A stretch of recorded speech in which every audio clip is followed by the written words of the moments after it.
ఈ రోజు Godavari serial episode విషయానికి వస్తే అసలు ఈ రోజు అనే దానికంటే రేపటి ప్రేమ గురించి చెప్తాను. నన్ను కొంతమంది అడగొచ్చు, ఈ రోజు చెప్పకుండా రేపటిది ఎందుకు చెప్తున్నావు అని. ఈ రోజు పస ఉంటే రేపటిది ప్రేమ చెప్పను. ఈ రోజు పస లేకపోతేనే రేపటి ప్రేమ గురించి చెప్తాను. నేను రేపటి ప్రేమలో పాపము జాను వచ్చేసి ఇష్టంగా సూర్యకి ఇష్టమైన శారీ కట్టుకొని సూర్యకోతి వస్తా ఉంది వాళ్ళ ఇంటికి. వచ్చిన వెంటనే ఇక్కడ సూర్యకి ఆ అమ్మాయితో నిశ్చితార్థం జరుగుతూ ఉంటుంది. నిశ్చయాతో అంటే సింహాద్రి కూతురుతో ఎంగేజ్మెంట్ జరుగుతూ ఉంటుంది. ఏంటి ఇంత మోసం చేశారా నా దృష్టిలో అనుకుని అమ్మాయి అయితే కుమిలి కుమిలి ఏడుస్తుంది. పాపం జాను అన్నట్టు అనిపిస్తుంది కదా. అసలు ఫస్ట్ ఆఫ్ ఆల్ సూర్య పిరుకోడు. పక్కన వాళ్ళమ్మని చూస్తే ఇట్లా గొంతు పట్టుకొని కూర్చోంది కదా, ఒకవేళ చచ్చిపోతాను అలా బెదిరించిందేమో. అందువల్ల సూర్య వచ్చేసి నిశ్చయతో ఎంగేజ్మెంట్ అయితే చేసుకుంటా ఉన్నాడు. సూర్య కళ్ళల్లో కూడా నీళ్లు తిరుగుతా ఉన్నాయి. ఇంకా జాన్ అయితే చెప్పన వల్ల కుంగి కుసించి క్షీణించిపోతుంది. ఎందుకంటే అంత పీక అబ్బాయిని ప్రేమించినందుకు. లైఫ్ లో ఒక్కటి చెప్తున్నాను, పెళ్ళైనా లవ్ అయినా ముందు అమ్మకి నచ్చితేనే లవ్ చేసుకోండి, అమ్మకి నచ్చితేనే పెళ్లిళ్ళు చేసుకోండి. ఎందుకంటే అత్తకు నచ్చకపోతే మనం దూరంగా ఉండాల్సి వస్తున్నది. ఆ విధంగానే లవ్ కూడా అంతే. అమ్మ ఏడు చేస్తుంది, అమ్మ బాధపడుతుంది, అమ్మ కోసం కొడుకు అమ్మ దగ్గరే ఉండిపోతా ఉంటారు.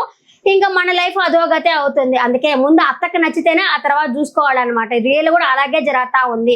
సరే, ఇంకా ఈ రోజు స్టోరీ విషయంలోకి వస్తే మురళి పాపం తినలేకపోతా ఉంటాడు. ఇంకా అందరు చెప్తారు వడ్డించి తినిపించచ్చు కదా నందు అనేసరికి, సరే బావా తినిపించరా అంటే సరే అనేసి తినిపిస్తుంది అనమాట. హ్యాపీగా తింటాడు. తను కూడా ఇంకా హ్యాపీగా చిందులు వేసుకుంటా ఉంటాడు మనసులో వచ్చేసి.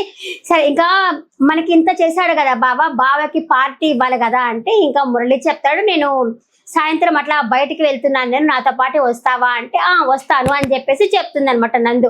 సరే, ఇంకా వెళ్ళి ఐస్ క్రీమ్ తిందాము, పార్టీ ఇస్తాము అని చెప్పి వీళ్ళైతే అలా మాట్లాడుకుంటా ఉంటారు. అదైతే హ్యాపీగా ఉంది. ఇంకా సింహాద్రి కూతురు సింహాద్రిని మించిపోయింది అనమాట. చెట్టు ఒకటైతే విత్తనం ఒకటి వస్తుందా అన్నట్టు సింహాద్రిని మించిన కూతురు ఆవిడ.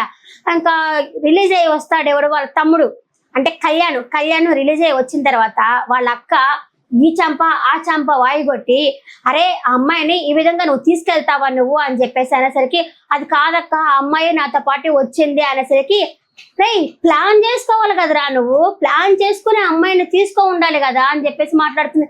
ఓడే అమ్మ అనుకున్నా. ఫస్ట్ లోపలికి వచ్చిన వెంటనే అసలు నాన్నకి నువ్వే వారసుడివి, ఎలా ఉండాలంటే అలా ఉండాలి, సింహాద్రి కొడుకు అంటే తలెత్తుకొని ఉండాలా, మానవత్వం ఈ తోలు తొక్కడా ఇలాంటివన్నీ పెట్టుకోకూడదు అని చెప్తేసరికి, పోనీలే అక్క తమ్ముడికి మంచి చెప్తున్నది అనుకుంటే గౌతమిని తీసుకెళ్ళావు కదా, ఒక ప్లాన్ చేసి తీసుకెళ్ళాలి కదా అనేది వాళ్ళమ్మ కూడా షాక్ అవుతుంది. వాళ్ళమ్మతో పాటే చూసే వాళ్ళు కూడా షాక్ అవుతారు, ఏంది ఈ అమ్మ ఎట్లా మాట్లాడుతున్నదా అనేసి.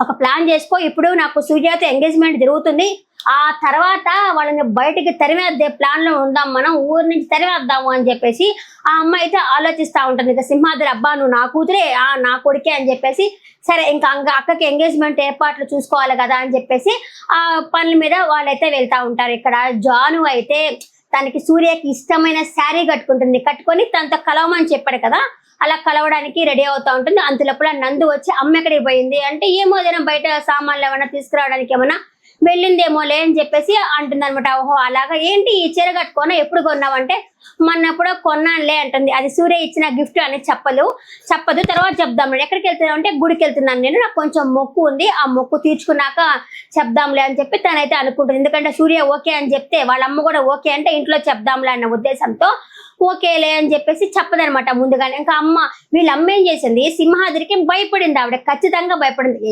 నలుగురు ఆడపిల్లల తల్లి అలాగే చేస్తుందిలే. ఆమె సింహాద్రికి భయపడి కేసు కొట్టేసేసి కళ్యాణ్ని బయటకు తీసుకొచ్చేస్తుంది అనమాట వాళ్ళ అమ్మ. అది ఆ పోలీస్ అయినా ఫోన్ చేస్తాడు. ఫోన్ చేసి, అదేంటమ్మా మీరు వచ్చేసి కేసు పెడతారు, మీ అమ్మగారు వచ్చేసి కళ్యాణ్ విడిపించేసిపోయారు, మాతో ఏమన్నా మీరు ఆడుకుంటున్నారా అనేసి పోలీస్ అయినా ఈ అమ్మాయికి ఫోన్ చేస్తాడు. అంతలోపల వాళ్ళ అమ్మ కూడా వస్తుంది. ఏంటమ్మా నువ్వు ఎందుకు ఇలా తీసుకున్నావు రిటర్న్ అని చెప్పనేసరికి, నేను ఆడపిల్లగా ఇలా కన్నా తల్లిని నేను, అందుకే తీసుకున్నాను. నిన్నేమో గౌతమిని కిడ్నాప్ చేసినారు, మీ బావనేమో పోలీస్ స్టేషన్ లో కొట్టినారు, రేపు ఏదైనా జరగచ్చు, మీరేమో వయసులో ఉన్న ఆవేశము, నాది వచ్చేసి బతుకు మీద భయము, డైలీ పోలీస్ స్టేషన్లు అవంతా తిరుగుతా భయంగా బతుకుతామా, తల ఉంచుకొని బతుకుతామా అని చెప్పేసి వాళ్ళ అమ్మ అయితే ఒక క్వశ్చన్ మార్క్ వేసుకుని, భయంగా మనమే డేరుగా బతకాల, అసలు ఆడవాళ్ళు అంటే తక్కువ కాదు, ఈ మధ్య ఆడవాళ్ళు చంద్రమండలం మీదకే పోతా ఉన్నారు, డేరుగా బతకలేరా, ఆడవాళ్ళు డేరుగానే బతకాల. ఇంకపోతే సూర్య వచ్చేసి జాను వస్తుంది అని చెప్పేసి రెడీ అయ్యి వస్తుంది, అమ్మతో మాట్లాడదాము అట్లయినా పెళ్లి చేసుకుందాం అనేసి తుఫాన్ తో మాట్లాడుతూ ఉంటాడు. ఇంకా తుఫాన్ ఉండి అడుగుతాడు, సూర్య అందరూ సూర్యమండలం మీదకైనా పోతారేమో కానీ ఈ సూర్యకి జానుకు పెళ్లి అవదులే, మీ అమ్మ ఆల్రెడీ ఆ అమ్మాయితో ఎంగేజ్మెంట్ చేయడానికి రెడీ అవుతా ఉందిలే అని చెప్పనుకుని, అవునా నీకు ఇంత ధైర్యం ఉందా అన్నట్టు మాట్లాడితే, అవును నాకు ధైర్యం ఉంది, జాను రాగానే అమ్మతో మాట్లాడేసి తొందరగా పెళ్లి చేసుకుంటాము అని ఉత్సాహంగా ఉంటాడు సూర్య. కానీ అమ్మకు మాత్రం ఎదురు సమాధానం అయితే చెప్పలేడు. కానీ ఈ ప్రేమ దోమ అలాంటివన్నీ ఎందుకు, అంత పిరికోడికి ప్రేమ ఎందుకు, అసలు ప్రేమే పర్లేదు అసలు పాపం. ఇంకా మనం రేపటి ఎపిసోడ్ లో చూడొచ్చు, ఇందాక చెప్పాను కదా ప్రేమ, అదే రేపటి ఎపిసోడ్ లో చూడొచ్చు అనమాట. చూద్దాం. ఈ రోజు ఎపిసోడ్ మాత్రం బాగుంది, అంత బోర్ అని చెప్పలేను కానీ ఎపిసోడ్ మాత్రం అయితే బాగుంది, రేపు ఇంకా బాగుంటుందని చెప్పి అనుకుంటున్నాను. ఈ ఎపిసోడ్ పట్ల మీ అభిప్రాయాన్ని కామెంట్ సెక్షన్ లో కామెంట్ చేయండి.